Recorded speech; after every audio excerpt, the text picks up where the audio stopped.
Hey guys, Professor Bill, Comic Book University, and Alpha Flight, issue number 1. This is volume 5. Can you believe they're only on volume 5 at this point? All the reboots that they've done, but a lot of them have been the mini series and whatnot, which I believe this one is also. It's a shame because the people on this, I think, are going to make a great comic book. If they made an ongoing, even if they made it bi-monthly, this would be an incredible comic book, and I would love to see it. And I'm pretty sure people would get behind this as long as enough attention, like this video, hopefully, gets onto it. We're going to talk about who made this comic book and the story itself first, really quick. Guys, I made a book too. So I've got a book. I finished a book. This is just the front cover of the book, right? 80-pound cardstock. But I made a book about riddles. There's more than 300 riddles in this book. It's going to be a Kickstarter. It's going to launch on September the 1st. Go find some information in the links below. This is going to be amazing. It's specifically designed for role-playing games, like 5e. But I can tell you honestly, even if you only like riddles, the riddles are in the front, and in the back are the answers. So you can just go through this as a book of riddle, more than 300 riddles in this. Also the origin of riddles, well, the history, I should say, of riddles. My way, my formula of making riddles ever since age 14. These are riddles. These are all unique riddles that I have created throughout the course of my life. Since age 14, I've been putting riddles in my role-playing games and whatnot, and I don't want to get too into that. Let's talk about this comic book, but go check this out below. Really good stuff, especially for early birds in the Kickstarter. Just give it a check. All right. So this issue is called, this first issue, this is called Divided We Stand, Part 1. So Ed Brisson is the writer. The penciler and inker is a guy named Scott Godlewski. Never heard of this guy before, but really good art. Give me a second on I'll talk about the art in a second. But Matt Mila did the colors, and Travis Lanham did the letters. Now, here's where I'm going to talk about the art a lot. What I was really hoping was that Leonard Kirk and Edgar Delgado were going to be in this. Could have been Leonard Kirk and Matt Mila, for all I care. I love Edgar and Matt, their colors. I think that they're amazing. It could have been Federico Blee, one of the best colors out there, right? But I was really hoping that Leonard Kirk was actually going to be doing more than just the cover on this. Because he's Canadian. He is actually beloved here in Canada. Doesn't live that far south of where I live. I'm in Mississauga. He's a really good guy, really good artist, and I really would have liked to see that. That being said, at least he did the cover on this, and I'm not disappointed in the art in this. Godlewski actually did a really, really good job on the art in this story. Dakin is in this story. He's wearing Fang's old costume, just like Wolverine wore for actually, did he? I think he only wore it for one issue, didn't he? I think he only wore it for was it Iron Fist number 14 was the first appearance of Sabretooth. Iron Fist number 15, go figure, had the X-Men just coming back from the Dark Phoenix saga. No, from the Phoenix saga, the original Phoenix saga, where I used to actually have the comic book up on my wall here. And that was years, that was like 6 years ago.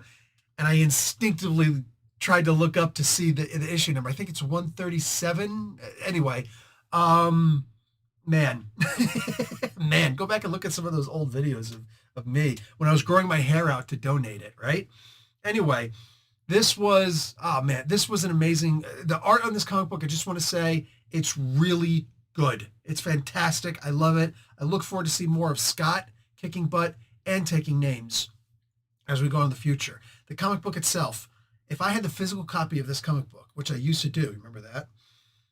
Pre-COVID, I would have probably punched it. I was so mad at the members of Alpha Flight in here. Guys, you got Snowbird, Shaman, Guardian, that's James McDonald Hudson, and Puck are the members here. Aurora and North Star aren't in the comic book. Neither is Madison Jeffries, because who was the second person to play Box in the play, to be Box in the comic books after Roger Box Sr. now, died. Turns out he was a bad guy, so F him. But we should have known that since issue 12, when he killed Mac. I don't know why. I don't know how Mac came back. I kind of remember how Mac came back, but I thought that was just a temporary thing. I've really only gotten into the first run of Alpha Flight. I don't even think I can't remember if I even finished the series because I know it didn't. It started to get not as good after Byrne left. It is what it is. But as far as this issue is concerned, and why I hope that this will go on longer, I was so pissed off at this comic book, man. I was so pissed off and thinking there's only one way this could be real, and that is the way that it was at the end of the comic book. I'm not going to spoil this comic book, but man, I was so pissed off at these people in this comic book because you got a new character. Back when new characters used to mean something, nowadays they don't really mean anything. They don't really go anywhere for the most part. Ed Brisson has a great opportunity. Well, he has an opportunity to make that a difference now. He's introduced, I think, four new characters. I think 4 new characters, main characters in this comic book. Technically 7. Holy crap. Technically the potential is 7. Anyway, if Marvel gives him the reins on this, I don't care if it's a freaking bi-monthly comic book, people will get behind this comic book. If enough advertisement comes to this comic book series and makes it a full-blown series, I am one of those people who will happily give this, airplay. I think this could become a major thing because just with this first issue alone, as long as Brisson does a good job on this, dude, and I believe he can, of all people, I believe that he can in the writer's seat. God, I would freaking love to see this become a series with what I'm seeing right now. Anyway, so we've got these 4 members. They've got the new director of Department H. That's director Erica Doiron. She's a B, and this is a very totalitarian group in a totalitarian government. Not going to get into politics in this one, but oh man, this one really makes me wanna. Anyway, I love the way that this is. This really feels like Dark X-Men. If you guys remember that back in the day, post Avengers Disassembled, this really feels like that. That's what this feels like. This is the only comic book I read this month or this week. I have not been reading any other comic books, but by reading this comic book and the stuff that they gave in this, I understand that the X-Men and all of the mutants, for the most part, general statement there, have been shipped off to Mars. I didn't realize that Elon Musk was a mutant. I guess it makes sense now, though, right? So this freaking guy, just in fun. So the mutants have been sent off to Mars because Orcus has now taken over things, or at least convinced them through their propaganda. Cool, good to know. And what have you? So there are, of course, going to be some stragglers who weren't able to make it through the gates. There's a really compelling case here. It's hard to not feel bad for this one guy in this comic book. It's really hard to not feel bad for him because he's saying, like, I would go. I want to go. I really do want to go, but the gate closed. I tried multiple times, but it's closed. And I'll go. Just let me go there, but don't take me away and do all these things. But like, this guy feels so lost. And I can imagine how that would feel. I really can. I genuinely can, because I've seen people like this. Former military. I've seen people like this, and it hurt my heart to see this guy who just wanted to go. There's a guy who it looks like his family turned against him. It looks like they got turned against him. You have no idea. Well, no, you have ideas. You have guesses and you have hopes that this is what's really happening with some of these people in here. As government, as neighbors, as family are turning against each other. This feels like the old days of comics is what this feels like, my peeps. This feels like the old days of comics in the 80s, where I grew up and I'm seeing Jim Shooter directing Marvel Comics and telling everybody, holy crap, he's going to be at Fan Expo Canada. I can't wait to see him again. Holy crap. Anyway, this feels like those days. The Fall of the Mutants, this is Fall of X. They've been going back to a lot of the older storylines when things have been better, all right? They're realizing, just like with wrestling, it was better in the Attitude Era. Well, then, I'll tell you, it's right there. Just do it.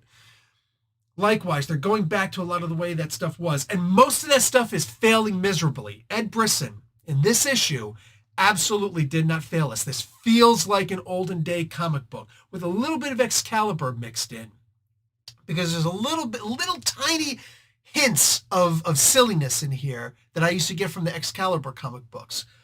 But it's not enough to overwhelm the book. It's enough to kind of make you go, haha, because you have to change the emotions of people when they're reading. It's important to do that. Brisson understands this as well as anybody, and he implements it better than most. The guy's brilliant in this. Family potentially turning against each other. Maybe it's real. Maybe it's not. Maybe it was coerced. Maybe it wasn't. But there are definitely lies being told, and we have to try and sift through these lies. And at the end of the comic book, they exposed a lie that I'm so glad that they exposed, because I wouldn't have read issue 2 if they didn't expose this lie in the beginning. Because these Alpha Flight members are acting like simps. They're going against mutants. They're obeying their government. They're going against former teammates.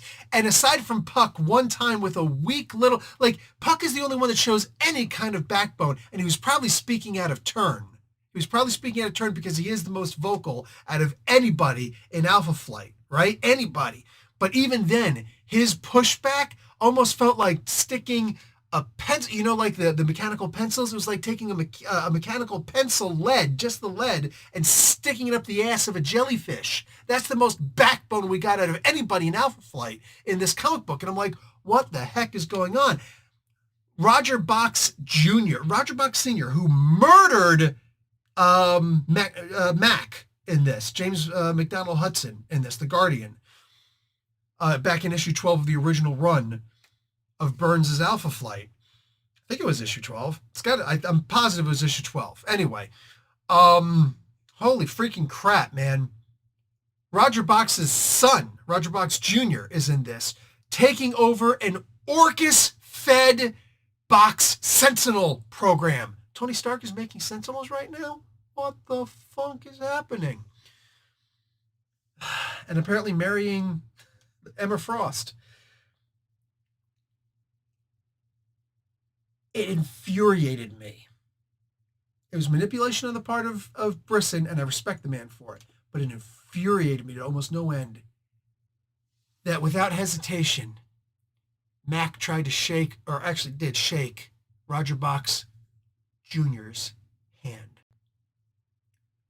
I got so many, that's the part where I almost like, have you never read the freaking Alpha Flight? I almost punched, oh my God, I was so mad. But I love that he manipulated our emotions in this and got me just like, by the end of this comic book, I got this pumped. This was so good, guys. Grab this comic book. I'm telling you right now, buy this comic book. Check out this comic book. I'm telling you right now, if Brisson keeps these issues as good as this issue was, it's up to Marvel at this point. Jordan White, starting with him, who edited this comic book, the X-Men editor. It's up to him. It's up to everybody in Marvel up the food chain. Let's get Alpha Flight rolling again. We got volume 5. Let's keep this going. Let's give this, not 12, let's give this 20 issues. Because I'm positive Brisson is not going to say no. And he's probably going to like piss off Zub and a whole bunch of other Canadians who would love to be writing Alpha Flight also. All right? But I'm telling you right now, for the love of God, if Marvel lets this keep going and gives it at least 20 issues, I am positive that if Brisson keeps it this good, and if you keep good artists on this, like Scott, like Leonard continuing to do the cover, you're going to have a good Alpha Flight comic book that people will get behind, and then you could just leave the run go. And you don't have to put a number on it. Let's go to at least number 20. No. You'll just keep on going with this. You will, because this is so good. Guys, that's all I got for you. Don't forget to check. Listen, you don't want to like and like the video and watch an ad, be my guest. But go and check out my Kickstarter. I've got links below, description and a pinned comment. Go and check this out. Sign up for an email notification, something, and then when I go live with it on September 1st, I'm going to keep on pushing things. Guys, I'm just saying, this right here is AI art. All right. Oh, there's a comment I want to make about AI art in this comic book. The white page on this, I am almost positive Brisson used AI art on that because it was so repetitive. Not art, AI writing on this because it was so repetitive. But whether he did that, and I'm a former electrical engineer back in the day when there was no such thing as a software engineer. We programmed flash drives to communicate back and forth with, well, one speaking, the other one understanding and obeying. RF technology, keeping them in lock sync with two different bias boards with each other. So I know how to program stuff, and I'm actually pretty good with AI. All right. So I used AI art for the cover of this, and I've got 6 pictures inside of here that are also AI. You know what I would like to do? I would like to get rid of these AI. And if stretch goals happen, then I'm going to get rid of each individual AI picture in here, and I'm going to replace it with art where I pay a comic book artist, Leonard Kirk. I'd like that to be one of them. I'd like him to be one of them. I'm going to be seeing him at Fan Expo Canada also. Hope to see you guys there. It's right here in Toronto. It's right next door to me. I would love him. I would love a whole bunch of my friends in the comic book industry, my artist friends in the comic book industry, to replace the AI art that is in here. And if I get enough people behind this and I get some stretch goals going, then I'm going to get rid of this crappy AI art, and I'm going to get real people paid jobs, all right? That we're talking 7 paid jobs to get comic book artists in on this, because that's what I would prefer. This is worst case scenario. But yeah, what I'd really like to do is actually get some of my artist friends in the comic book industry to do their own interpretations of art on here. I've got several people in mind. I've got 3 people in mind. Leonard Kirk is only one of them. All right. But proven artists from current, still in comic books, and guys that have moved on to other things, their own projects, or they've just kind of retired on things. Oops, just thought of a 4th person. Anyway, guys, that's all I got for you. Please go and check that out for me, and I will talk to you guys later. Professor Bill, Comic Book University. Class dismissed.